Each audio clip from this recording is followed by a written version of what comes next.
정치 권하는 남자 권성동의 정치 권법. 네, 관록의 사선 의원, 국민의힘 권성동 의원과 함께 매달 월간으로 좀 모셔가지고 여의도 정치의 뜨거운 현안들을 저희들이 얘기 좀 나눠보도록 하겠습니다. 국민의힘 권성동 의원 스튜디오에 모셨습니다. 안녕하세요. 예, 반갑습니다. 권성동입니다. 정치권법, 권성동의 정치권법 괜찮습니까? 뭐 재치있고 재미있는 타이틀 같은데 정치인이 좀 국민의 걱정을 덜어드려야 되잖아요. 그런데 우리 정치가 현실은 그렇지 못하지 않습니까? 그래서 정치를 권하는 것이 맞는 것인지 잘 모르겠습니다. 하여튼 정치 현안에 대해서 좀 더 알기 쉽고 재미있게 한번 말씀드리도록 하겠습니다. 뭐 올바른 정치, 좋은 정치를 권하는 남자 이 정도로 보죠. 뭐. 예. 현안들이 워낙 많아가지고요. 뭐부터 얘기해야 될지 저도 잘 모르겠습니다. 일단 가장 지금 뜨거운 현안 중에 하나가 특히 이제 야당에서 본격적으로 집중적으로 좀 문제 제기를 하는 부분인데 원전 문건이요. 산자부. 이게 처음에 시작은 이제 삭제된 문건 중에 북한 원전을 추진하고 있다. 뭐 이런 문건이 제목만 있었죠. 북한 원전 건설 추진 방안 이런 제목이. 나중에 이제 산자부에서 문건을 공개를 했고, 근데 청와대에서는 우리랑 전혀 상관없다. 보고받은 바도 없다. 산자부 내부에서 제기됐다가 폐기된 뭐 그런 아이디어다. 근데 또 USB 뭐 공개하라고 있고, 이 지금 좀 얘기가 시작은 여기서 시작했는데 지금 얘기는 남북 정상회담 쪽으로 가버렸어요. 일련의 상황들 쭉 보시면서 어떻게 생각하십니까? 이 상황을 야당에서 대처하고 이렇게 문제 제기하는 부분들은 뭐 정확했다고 보시나요?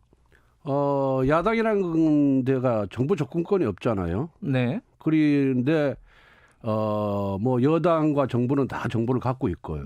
그런 상황에서 우선 그 감사원 감사 대상인 그 경제성 평가 부분, 조작 부분, 그 구속된 산업부 공무원들이 감사원의 감사 대상도 아닌 문건을 삭제를 했단 말이에요. 근데 그 문건 제목이 북한 원전 건설 추진 방안이에요.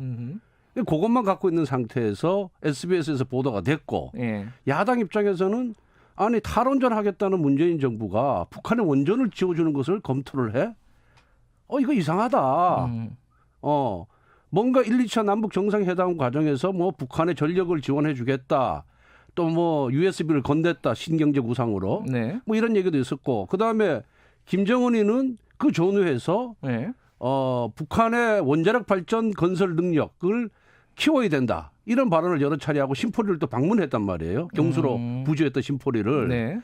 그럼 야당 입장에서는 이거 좀 이상하다. 합리적인 의심을 하는 것이 상식이고 그 합리적인 의심이 있으면은 정부에 대고 이러이러한 의심이 있으니까 여기 대해서 자세히 밝혀라. 만약에 여기서는 이걸 하겠다 그리고 탈원전 하겠다 그리고 북한에 원전을 지어주겠다 그런다면은 북한은 지금 핵무기도 다 갖고 있는데 또 그 산업부 문건에서 보면은 그 경수로에서 플루토늄 추출 가능성이 있다고 얘기하고 있거든요. 그럼 이거 북한을 도와주는 거 아니냐? 이렇게 하는 거 아니냐? 그러니까 이적행위라고 만약에 사실이라면은 이게 이적행위다. 라는 의혹 제기하는 거는 야당의 임무예요. 이것도 안 하고 그래 정부에서 그런 일도 있었고 북한에 원전 지어주려고 했는데 야당이 입 다물고 가만히 있고 있으면은 국민들이 야당을 야당으로 생각하겠습니까? 근데 그렇게 그래서 의혹 제기를 했는데 그러면 그게 아니다라 그러면은 소상하게 설명을 하고 냉정하게 국민과 야당을 설득을 하면 되는 거예요. 여당 입장에서는. 그런데 갑자기 정치 공세로 나와요. 뭐 북풍 공작을 하는 거냐? 구시대적인 정치 유물이다. 청와대 대변인이 발표하고 대통령이 한마디 하니까 민주당의 당 대표 친문위원들이 벌떼같이 나서가지고 우리를 정치적으로 압박을 하고 공격을 하는 거예요. 그러니까 우리는 더 이상하게 여기는 거예요. 아니, 더 이상하다. 더 이상하죠. 왜 이렇게 난리를 칠까? 야당 법석일까? 아니 아니면은 아니다라고 잘 설명해서 해명하고 국민을 설득할 책임은 정부 여당에 있는 거 아니겠습니까? 야당은 의혹 제기하는 건 당연한 거예요. 민주당도 야당 때 이거보다 더 가벼운 사건 갖고 엄청나게 많은 의혹 제기를 했어요. 그게 야당의 임무예요. 그러면 그런 의혹 제기도 못하도록 한다 그러면서 뭐 그다음에 형사처벌 운운하면서 겁박까지 하면은 야당 입에 재갈을 물리는 거죠. 그래서 저는 오히려 그게 더 이상하다 이렇게 봅니다. 그러니까 지금 말씀하신 게 이제 야당이 의혹 제기하는 것은 당연한 임무다, 책무다. 예. 뭐 이거는 뭐 기본 전제로 하더라도. 예. 근데 이제 정부 쪽에서 얘기를 한 게 일단 북한의 원전을 짓는다는 것 자체가 현실성 자체가 아예 불가능한 일이다. 지금 상황에서는. 불가능하죠. 그러니까 더 이상하죠. 그러니까 불가능한 일이라서 이 문건 자체가 산자부에서 그냥 그 안에서 얘기가 잠깐 됐다가 말았다는 거다. 뭐 이 얘기예요. 그러면 이 정도 설명 말고 그러면 어떤 설명이 더 필요하냐? 그러니까 이제 야당은 합리적인 이제 의심을 하잖아요. 그 의심의 근거가 있는 거예요. 첫 번째 근거는 뭐냐면은 감사 대상은 경제성 평가 조작인데 월성 원전 1호기 그와 관계없는 북한 원전 추진 방안에 대해서 삭제를 했단 말이에요. 그리고 다른 문건 하나도 삭제 안 했어요. 그 산업부 사무관의 컴퓨터에 수천 건의 보고서가 있는데 달랑 크게 그룹으로 나누는데 두 개. 하나는 월성 원전 경제성 평가 조작과 관련된 거. 하나는 요거예요. 두 개예요. 그리고 그다음에 이게 이제 94년도에 캐도라는 게 만들어져 가지고 북한에서 비핵화를 전제로 핵무기가 개발되기 전에 북한 심플에 경수를 지어주기로 미국하고 유엔하고 이렇게 돼 가지고 94년대 그 하다가 이제 접었잖아요. 북한이 거부하는 바람에. 그런데 그 자료를 산업부가 갖고 있지 않아요. 그 캐도 자료를. 어디서 갖고 있어요, 그러면? 그건 남북 경력과 관련된 거니까 과거에는 안기부 국정원에서 갖고 있는 거죠. 그리고 이 원정국에는 이 자료가 없어요. 네. 그런데 그 자료를 어디서 구했느냐부터 이제 의심이 가는 거예요. 두 번째는 단순히 사무관이 아이디어 차원에서 했다 그러는데 그 사무관이 엘리트 공무원이란 말입니다. 산업부에.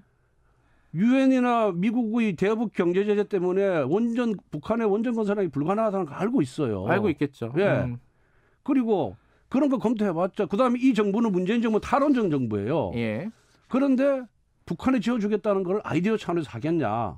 저는 정말 그 공무원이 정부 감각이 제로인 공무원이 아니면은 이런 검토는 할 이유도 없고 왜 실현 가능성이 없기 때문에 아이디어 차원에서 할 이유가 없는 거예요. 비핵화를 전제로 할 수는 있잖아요. 그런데 비핵화 전제란 말이 문건에 없어요.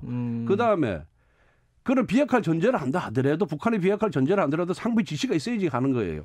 세 번째는 뭐냐면은 우리가 저도 뭐 청와대도 근무하고 법무부 대검찰청에 근무해서 많은 보고서를 써봤지만은 일개 사무관이 작성을 해서 과장, 국장까지 보고하는 보고서를 그 표지에다가 정부의 공식 의견이 아니고 단순한 검토 의견이다라고 표시를 안 해요. 공무원들한테 한번 물어보십시오. 이게 굉장히 이례적이에요. 거의 없어요. 워낙 예민한 문제이기 때문에 내부적인 검토를 제가 이제 야당이시니까 제가 여당 입장에서 여쭤보면 내부적인 검토를 하는 단계에서도 여러 가지 조심을 한 거 아니냐. 뭐 이렇게 볼 수도 있는 거 아니에요? 여당에서는 그렇게 해석을 하는데 우리 야당에서는 그렇게 해석을 하는 게 아니고 이게 워낙 민감한 이슈고 민감한 주제고 이것이 만약에 만에 하나 외부에 공개가 되거나 유출이 됐을 경우에는 엄청난 정치적 파장을 몰고 올 수 있다는 것을 알았기 때문에 이렇게 표시한 것이 아닌가 우리 이렇게 바라보고 있습니다. 그러면 이제 지금 이제 사실은 쟁점 중에 하나가 USB 그러니까 북한에게 전달한 USB 이거 공개해야 된다고 보세요? 아니 USB는 뭐 특별한 쟁점은 아니고요. 이 1차 남북 정상회담 2018년 4월 달에 그다음에 5월 달에 2차 정상회담 그 사이에 이 문건이 만들어졌잖아요. 그리고 1차 정상회담 당시에 대북 전력 지원 문제, 북한의 전력 지원 문제가 다 논의됐다고 정부에서 지금 인정을 하고 있어요. 그럼 이 문건을 왜 작성을 했느냐? 그러면 그리고 그 김정은 위원장은 2차 정상회담 전날에도 심포리에 가가지고 또 원자력 발전 얘기를 해요. 그 후에도 원자력 발전 얘기를 여러 차례 걸쳐서 합니다. 그러니까 오비 일학인지 모르지만은 이 문건이 청와대에 전달이 돼서 정상회담 과정에서 뭐 자료는 안 줬줄 모르죠. 구두로라도 논의가 된 것이 아닌가 하는 우리는 그런 합리적인 의심을 하는 거예요. 지금 이 문건의 존재와 김정은의 발언과 그다음에 청와대 남북 정상회담 이거 대화 내용에 비춰봤을 때 그 이제 의심을 하는데 정부 여당에서는 그냥 명쾌하게 설명을 하면 돼요. 그리고 국정조사해서 아니면 아니라고 밝혀주면 되는 거예요. 일단 설명 부분이 그러니까 USB 같은 걸 공개를 해야 된다고 보시는 거예요? 그거는 USB는 이미 내용을 다 공개를 했어요. 정우영 외교부 장관 지명자가 예. 그 안에는 원자리 원자도 없다. 뭐 그렇게 그렇죠 말로 했죠. 예. 저 신재생 에너지 문제, 북한의 수력 화력 발전소 보수 문제 네. 이런 등등이 내용이 들어가 있다. 예. 그런데 원자력은 원자도 없다 이렇게 이제 했거든요. 미국에도 똑같은 걸 줬다. 또 줬다 그랬어요. 그런데 이 정부가 집권하자마자 문재인 정부에서 박근혜 정부 때 한일 위안부 합의가 됐잖아요. 한일 간에. 예. 그 민감한 외교적 문제에 박근혜 대통령과 아베 신조 총리 간의 대화 내용을 다 유출했어요. 다 공개했어요. 그리고 오바마 대통령과 박근혜 대통령과의 대화 내용도 다 공개를 했어요. 자기들은 필요하면은 외교적 문제를 민감한 문제를 다 공개해놓고 네. 우리가 요구를 하면은 야 외교 문제를 어떻게 공개하냐 이렇게 나와요. 그러니까 이게 이중주진이라는 거죠. 그래서 이미 정우영 외교부 장관이 공개를 했고 했는데 못할 게 뭐 있냐? 그럼 우리가 그렇게 국가 안보와 관련돼서 문제가 있다 그런다면은 경제 협력 부분만이라도 공개를 하라. 공개를 못하면은 최소한 여야 원내대표한테만 열람을 시켜라. 그 요구도 그것도 못 들어주냐. 그리고 박근혜 정부 때는요 야당이 요구하면 국정조사 다 수용했습니다. 해외 자원개발 국정조사, 국정원 댓글 사건 국정조사 여러 건 다 했는데 문재인 정부는 야당이 의혹 제기하고 요구하는데 단 한 건에 이 국정조사를 수용을 안 하는 거예요. 이런 철벽 정권은 전 처음 봤습니다. 철벽 방어 정권은. 그 얘기 어떻게 생각하세요? 이거 하나만 여쭤보고 넘어가죠. 그 최재성 정무수석이 야당이 요구하는 거 그래 좋다. 근데 야당이 무슨 책임질 거냐? 안 나오면은. 이거 어떻게 생각하세요? 그건 정말 그 적반하장이죠. 정무수석이라는 것이 야당과의 소통을 위해서 있는 자리 아니겠어요? 그래서 소통을 안 하겠다는 거고 불통을 하겠다는 거고 협치를 안 하고 독선으로 가겠다는 거예요. 마음대로 하겠다는 건데 야당이 합리적인 의심을 제기하고 국민의 일부라도 거기에 대해서 동의를 하면은 정부는 그걸 해명할 책임은 정부에 있는 거예요. 그래서 정부 여대 무한 책임을 진다는 얘기 안 하겠습니까? 그런데 야당이 무슨 명분을 걸라 그리고 이런 협박이 있을 수가 없죠. 어쨌든 야당 입장에서는 국정조사 계속 요구하신다. 이게 원칙이네요. 이제 국정조사 요구서를 어제 제출했고. 그렇습니다. 알겠습니다. 돈 얘기로 좀 넘어가 보죠. 돈 얘기요? 4차 재난지원금. 이게 지금 뭔가 논의는 이루어지고 있어요. 이거 여든 야든 뭔가 대책이 필요하다는 거는 크게 봐서는 공감대가 다 있는 건데 지금 정부와 여당이 약간의 마찰이 있습니다. 특히 이제 홍남기 부총리는 이게 보편 지원 같은 것들은 원칙적으로 쉽지가 않다. 보편 선별 동시 추진하는 거 이거 받아들이기 어렵다. 이러고 있고 여당에서는 사퇴하라 이런 얘기도 내부적으로 좀 나오고 있고. 맞아요. 이거 어떻게 봐야 돼요? 야당에서는 어떻게 보십니까? 그냥 이게 강 건너 불구경이 아니고 이거 어떻게 보세요? 강 건너 불구경이 아니고 지금 이제 대선 국면에 접어들다 보니까 여권의 대권 주자들이 너무 백가정명식으로 주장을 해요. 한번 보십시오. 이재명 지사는 전 국민 재난지원금을 주자. 그리고 이낙연 대표는 보편적 지급, 선별적 지급, 대표연설에서 다 하자. 거기다 이익 공유제하자, 사회연대기금 조성하자. 이렇게 나오고 또 국무총리는 뭐라고 얘기합니까? 손실보상제를 해서 입법화하자. 입법화하자 이렇게 얘기를 해요. 그 정부 재정 능력으로 그 많은 걸 세 사람이 주장하는 걸 다 할 수 있겠습니까? 그리고 이제 그 중에서 저는 보기에 총리 주장이 그래도 저는 합리적이라고 봐요. 왜냐하면 코로나로 인해서 이익 본 사람도 있고 크게 손해 보지 않은 분들도 있고 정말 영업 제한 금지로 인해서 엄청난 희생을 한 분들이 있잖아요. 그분들을 우선적으로 도와드려야 되죠. 그렇잖아요. 그러면 그분들이 뭐 영업하고 싶지 않아서 영업 안 한 게 아니라 정부가 못하게 해서 안 한 거 아니에요. 그럼 당연히 국가 방역이라는 대의를 위해서 희생한 분들이니까 그런 분들을 위해서 소상공인 자영업자 또 뭐 이런 노동자들에게 손실보상을 해야죠.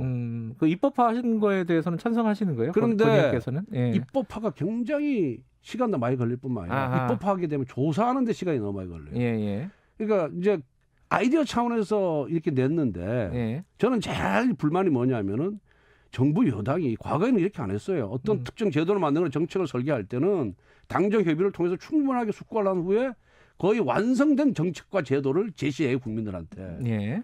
그런데 이 서로 뭐 대권 주자들이 경쟁하듯이 아이디어 차원에서 막 내고 그다음에 그럼 뭔 돈으로 하냐 그러니까 뭐 갑론을박을 벌리다가 대통령께서 재정 범위 내로 해라 이 공유제 같은 거는 강조를 하지 말고 자발적으로 해라. 이렇게 하니까 그다음에 이제 쪼그라드는 거예요. 축소가 되는 거예요. 그래서 이게 정부 여당의 태도가 아니다. 우선 국민들이 너무 혼란스럽다. 네. 손실보상제도 마치 1년 동안의 영업 손실에 대해서 보상할 것처럼 하다가 네. 소급 적용은 안 된다. 예. 앞으로만 하겠다. 네.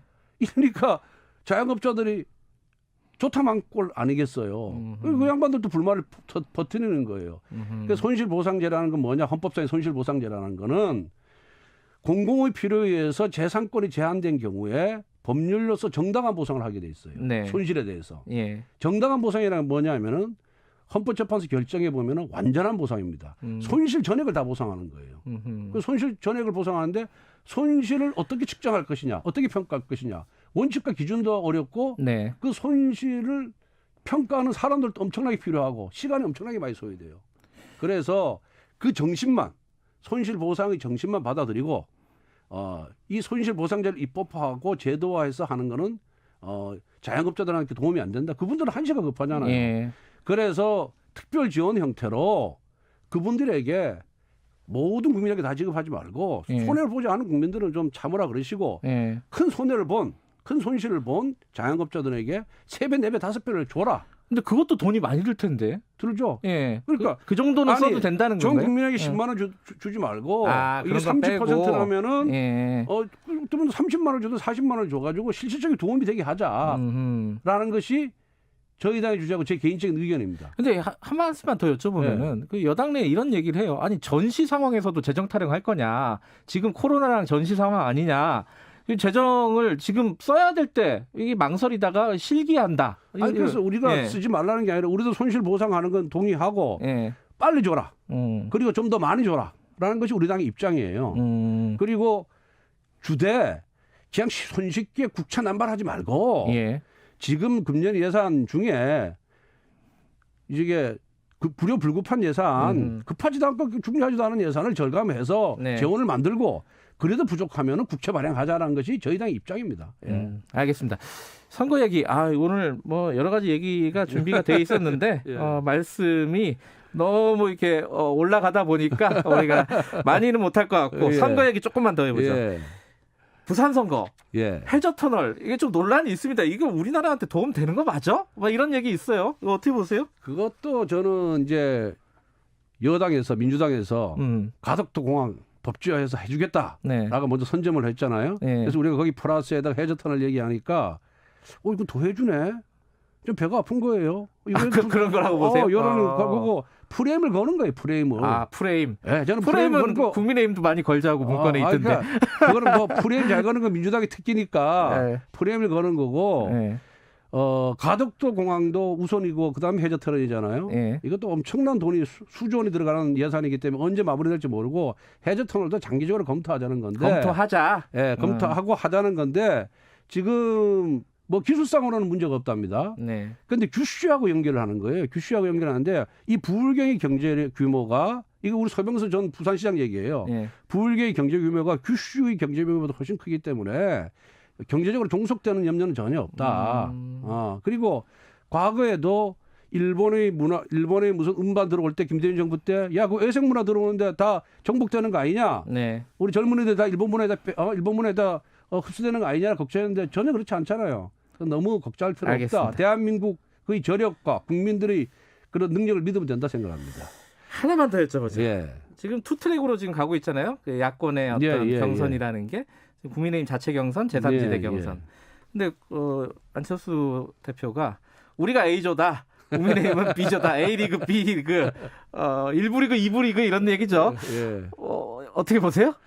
그건 뭐 안철수 대표 후보가 자신을 좀 돋보이게 해서는 뭐 그냥 소위 선거에서 전략 중에 하나, 선전술 중에 하나라고 보고요. 저희들은 그게 아니라 일단 안철수 후보가 단일화하겠다라는 얘기를 했는데 막판에 우리를 빠질까 봐 사실 걱정을 했거든요. 그런데 어제 안철수 대표의 그런 발언으로 저는 아주 훌륭한 결정이라고 봅니다. 안철수 대표가 여기서 경선을 하고 금태섭 의원과 하고 우리하고 같이 이제 맞붙는다 그랬잖아요. 그래서 반드시 단일화를 하겠다는 의지 표명이고 그 대국민 약속이기 때문에 저는 그 점을 굉장히 높이 평가합니다. 근데 만약에요. 이건 좀 진지하게 여쭤보는 건데 나중에 경선을 해갖고 결국은 제3지대 후보 예를 들어 뭐 안철수 후보 같은 분이 최종적으로 후보가 된다. 그럼 제1야당이 후보를 못 내는 상황이 되잖아요. 그것도 감내할 수 있다는 겁니까? 그렇죠. 감내할 수 있으니까 당대표께서 3월 달에 후보 단일화 하겠다는 걸 말씀하신 거고 네. 지금 야권 지지자들은 우리 당을 포함한 야권 지지자들은 네. 무조건 하나가 되라는 거예요. 그리고 승리하라는 겁니다. 예, 그렇기 때문에 그런 지상명령 앞에서 우리가 기득권을 내세우고 우리가 뭐 제1야당이고 의원수가 많다고 해서 뭐 우리의 이익을 위해서 주장하는 거는 적절치 않다 이렇게 봅니다. 알겠습니다. 다음에 뵐 때는 아마 선거가 한참 뜨거울 때 그때쯤 뵙게 되겠네요. 예, 그렇습니다. 그때 할 얘기 많을 것 같습니다. 오늘 여기까지 됐죠. 고맙습니다. 예, 감사합니다. 정치 권한 남자 국민의힘 권성동 의원이었습니다.